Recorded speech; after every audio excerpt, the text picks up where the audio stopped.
அனைவருக்கும் வணக்கம். நான் உங்கள் அக்குபஞ்சர் மருத்துவர் ஐஸ்வர்யா. இன்னைக்கு நம்ம வீடியோல நம்ம எதை பத்தி பார்க்க போறோம் அப்படின்னா மூட்டுகள் பத்தி தான் பார்க்க போறோம். அதாவது பொதுவாகவே இன்னைக்கு நிறைய பேருக்கு இருக்கக்கூடிய ஒரு பெரிய பிரச்சனை என்னன்னு பாத்தீங்கன்னா மூட்டு வலி, மூட்டு வீக்கம், மூட்டு பிடிப்பு. இந்த 3 பிரச்சனை இல்லாத நபர்களே இல்லை. அப்படி இந்த பிரச்சனை உள்ள நபரா இந்த வீடியோ உங்களுக்காக தான். சரி, வாங்க வீடியோக்குள்ள போகலாம். மூட்டு நம்ம மூட்டுனா என்னன்னு தெரிஞ்சுக்கணும். மூட்டு அப்படின்னா என்னன்னு அர்த்தம்னா 2 எலும்புகளை இணைக்கக்கூடிய இடத்துல இருக்கக்கூடியதான் இந்த மூட்டு.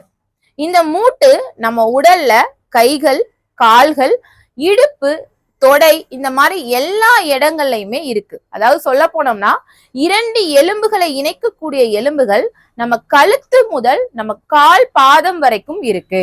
அப்ப இந்த வீடியோல இந்த எல்லா மூட்டுகளுக்கும் ஏற்படக்கூடிய பிரச்சனையை பத்தி தான் பார்க்க போறோம். வாங்க பார்க்கலாம். அதாவது மூட்டு நம்ம உடல்ல மூட்டுகளை பராமரிக்கக்கூடிய உறுப்புன்னு சொல்லி பார்த்தோம் அப்படின்னா இரைப்பை தான் மூட்டுகளை பராமரிக்கக்கூடிய உறுப்பு. ஏன் அப்படின்னா இதை நீங்களே ட்ரை பண்ணி பார்க்கலாம். உங்களுக்கு அல்சர் தொந்தரவு இருந்துச்சு அப்படின்னா உங்களுக்கு மூட்டு வலி வர்றதுக்கு நிறைய வாய்ப்பு இருக்கு. ஏன் அப்படின்னு பாத்தீங்க அப்படின்னா அதாவது நம்ம உடல்ல இரைப்பையில செரிமான சக்தி குறையும் போதுதான் நம்மளுக்கு மூட்டு இடுக்குகள்ல வலிகள் ஏற்பட ஆரம்பிக்கும். அது கையினாலும் சரி, காலனாலும் சரி, கழுத்துனாலும் சரி.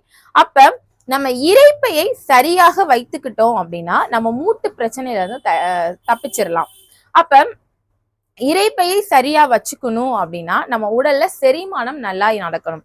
அப்ப ஒரு உணவை நம்ம எடுத்துக்கிட்ட போதே நம்ம உடலுக்குள்ள அந்த உணவு இரைப்பைக்குள்ள போகும்போது எந்தவித தொந்தரவும் இல்லாமல் அந்த உணவு இரைப்பைக்குள்ள போய் செரிமானம் அடைந்து இறுதியில மலமா வெளியே வந்துச்சு, நார்மலா வந்துச்சுன்னா உங்களுக்கு மூட்டு எல்லாமே நார்மலா இருக்கும். இதே இது மூட்டு பலவீனமா இருக்கிற நபர்களுக்கு இரைப்பையில நிறைய பிரச்சனை ஏற்பட வாய்ப்பு இருக்கு. அப்ப இரைப்பையில பிரச்சனைக்கு காரணம் என்ன அப்படின்னு சொல்லி பார்த்தோம் அப்படின்னா ஒரு நிறைய காரணங்கள் இருக்கு. இதுல நம்ம ஒரு 3 காரணங்களை மட்டும் பார்க்கலாம். முதல்ல உணவை மென்று சாப்பிடுவது. அதாவது இன்னைக்கு யாருமே உணவை மென்று சாப்பிடுறது இல்ல, உணவை விழுங்குகிறோம். அதாவது ஒரு பழமொழியே இருக்கு, நீரை உண், உணவை குடி அப்படின்னு சொல்லுவாங்க. ஆக்சுவலா என்னன்னா உணவை நீர் அளவிற்கு மென்று நம்ம உடலுக்குள்ள நம்ம என்ன பண்ணணும், அனுப்பணும். அப்ப நம்ம நல்லா மென்று சாப்பிட்டோம் அப்படின்னா நம்ம உடல்ல நம்ம இரைப்பை நல்லா இருக்கணும். சரி, நான் நல்லா தான் டாக்டர் மென்று சாப்பிட்றேன், ஆனா எனக்கு ஆனாலும் மூட்டு வலி இருக்கே அப்படின்னு சொன்னீங்கன்னா அப்படி இரைப்பைக்குள்ள போகக்கூடிய உணவு இரைப்பையில அல்சர், அதாவது புண்கள் ஏதாவது இருந்துச்சு அப்படின்னா சரியாக செரிமானம் ஆகாது. அப்ப நீங்க அவங்களுக்கு என்ன பண்ணணும்னா இரைப்பையில இருக்கக்கூடிய இந்த அல்சரை சரி செஞ்சீங்கனாலே போதும், அவங்களுக்கு மூட்டு வலி சரியாயிரும். அப்ப அல்சரை சரி பண்றதுக்கு என்ன பண்ணலாம்னு பாத்தீங்க அப்படின்னா அதாவது கரெக்டான நேரத்தில் உணவை எடுத்துக்கணும். பாத்தீங்கன்னா உணவை மென்று சாப்பிடணும். 2வது உணவை சரியான நேரத்தில் எடுத்துக்கணும். சரி, இந்த 2மே நான் சரியாதான் டாக்டர் பண்றேன், ஆனாலும் எனக்கு மூட்டு வலிக்குதுன்னு பாத்தீங்கன்னா 3வது ஒரு விஷயம், அதாவது உணவை எடுத்துக்கிட்டாலுமே அந்த உணவு நம்ம உடல்ல இரைப்பையில சரியாக செரிமானம் அடைந்து இரைப்பை தனக்கு தேவையான சத்துக்களை உறிஞ்சி அது சிறுகுடல், பெருகுடல் போன்ற செரிமான உறுப்புக்கு அந்த உணவு சென்று மலமா வெளியேறணும். அப்ப சிறுகுடல்ல ஏதோ ஒரு பிரச்சனை ஏற்பட்டிருக்கு, அப்ப மலம் சொதப்பா போகுதுனாலுமே உங்களுக்கு மூட்டுகள்ல பிரச்சனை ஏற்படும்.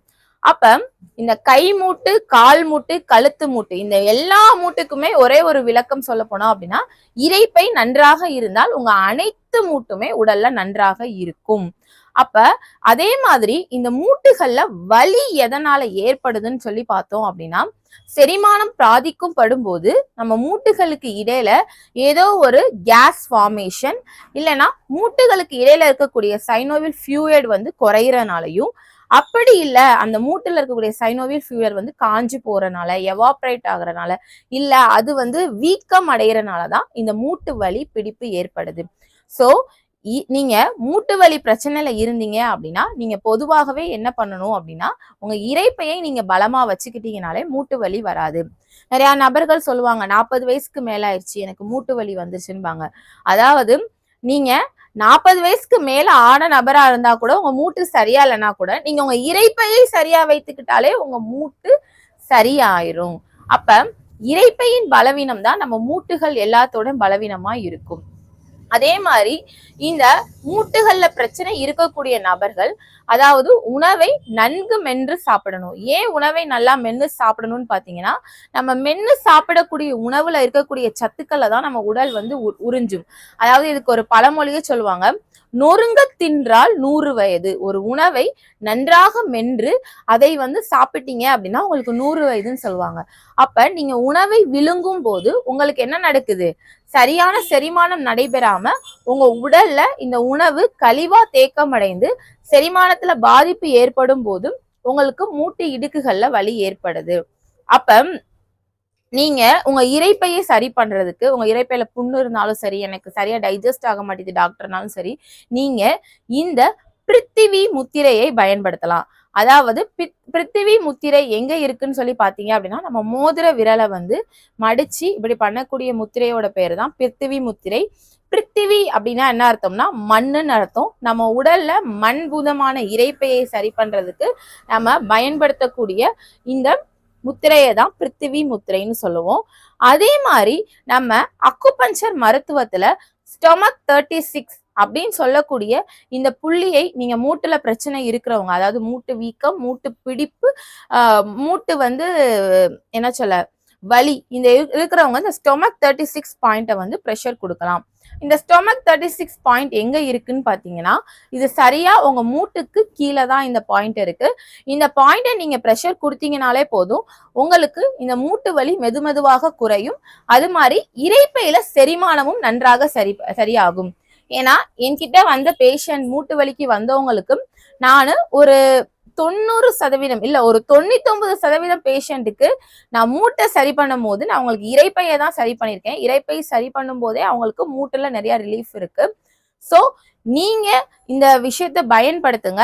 அதே மாதிரி இது ரிலேட்டடா உங்களுக்கு என்ன டவுட்ஸ் இருந்தாலுமே நீங்க கமெண்ட்ல கேட்கலாம். உங்களுக்கு பதில் அளிக்கிறதுக்காக நான் காத்துட்டு இருக்கேன். அதே மாதிரி நீங்க அறிந்து கொண்ட இந்த அற்புதமான விஷயங்களை உங்களுக்கு தெரிஞ்சவங்களுக்கும் நீங்க பகிருங்க. நன்றி, வணக்கம்.